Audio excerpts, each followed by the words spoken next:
আজকের আলোচ্য বিষয় হচ্ছে কেস বা কারক। কেস কাকে বলে?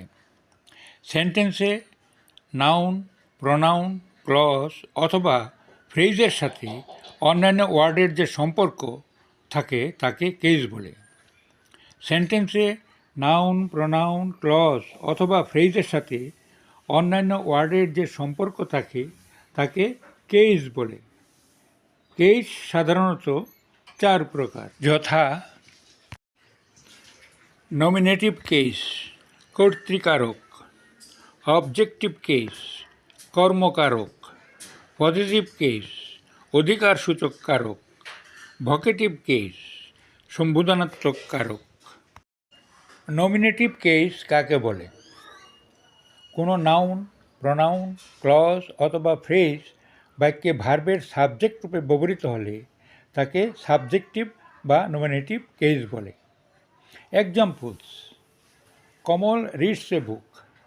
এখানে কমল হচ্ছে রিড ভার্বের সাবজেক্ট, অতএব কমল হচ্ছে nominative case. You are doing the work.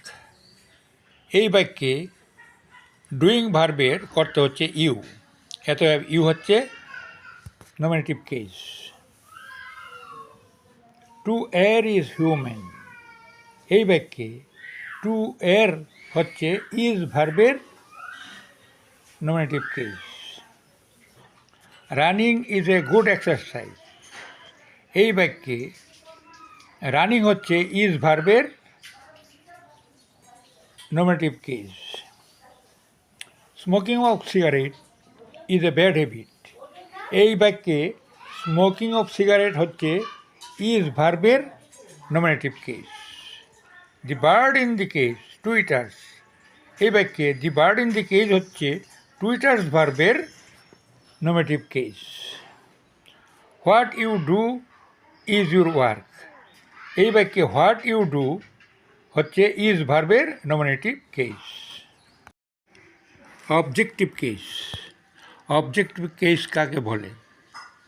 যখন কোনো নাউন, প্রোনাউন, ক্লজ বা ফ্রেজ বাক্যে অবজেক্ট রূপে ব্যবহৃত হয় তখন তাকে অবজেক্টিভ কেস বলে। Examples: he is eating rice. এখানে রাইস হচ্ছে ইট ভার্বের অবজেক্ট, অতএব রাইস হচ্ছে objective case. Ram has red the book. এই বাক্যে দি বুক হচ্ছে রেড ভার্বের অবজেক্ট, অতএব দি বুক হচ্ছে অবজেক্টিভ কেস। অবজেক্টিভ কেস আবার 2 প্রকার, যথা অ্যাকিউজিটিভ কেস বস্তুবাচক কারক, ডেটিভ কেস ব্যক্তিবাচক কারক। যদি কোনো সেন্টেন্সে বস্তুবাচক নাউন ভার্বের অবজেক্ট রূপে কাজ করে তখন তাকে অ্যাকিউজিটিভ কেস বা বস্তুবাচক কারক বলে। Examples: he bought a pen. এখানে পেন হচ্ছে একটি বস্তুবাচক object. You made a chair. এখানে চেয়ার হচ্ছে একটি বস্তুবাচক অবজেক্ট, এত পেন এবং চেয়ার দুটি হচ্ছে অ্যাকিউজিটিভ কেস এর উদাহরণ। যখন কোনো সেন্টেন্সে কোনো ব্যক্তিবাচক নাউন ভার্বের অবজেক্ট রূপে কাজ করে তখন তাকে ডেটিভ কেস বা ব্যক্তিবাচক কারক বলে। Examples: I hated the man. এইখানে ম্যান একটি ব্যক্তিবাচক অবজেক্ট। You called him. এখানে হিম একটি ব্যক্তিবাচক অবজেক্ট, অতএব এরা উভয়েই dative case. Possessive case. Possessive case কাকে বলে?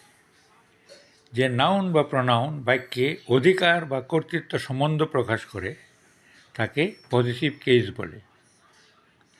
পজেসিভ কেসে সিঙ্গুলার নাউনের শেষে অ্যাপোস্ট্রফি এবং এস বসে, আর প্লুরাল নাউনের শেষে শুধু অ্যাপোস্ট্রফি বসে। Examples: it is Kamal's pen. She reads in a girls' school. It is Inspector General's office. কিন্তু অচেতন পদার্থের ক্ষেত্রে অফ বসিয়ে পজিটিভ কেস করা হয়। Examples: the leg of the chair is broken. এখানে চেয়ারস লেগ না বলে লেগ অফ দি চেয়ার বলা হয়েছে।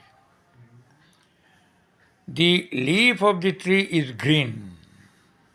এখানে ট্রিস লিফ না বলে লিফ অফ দি ট্রি বলা হয়েছে। Vocative case. এবার জেনে নেই ভোকেটিভ কেস কি।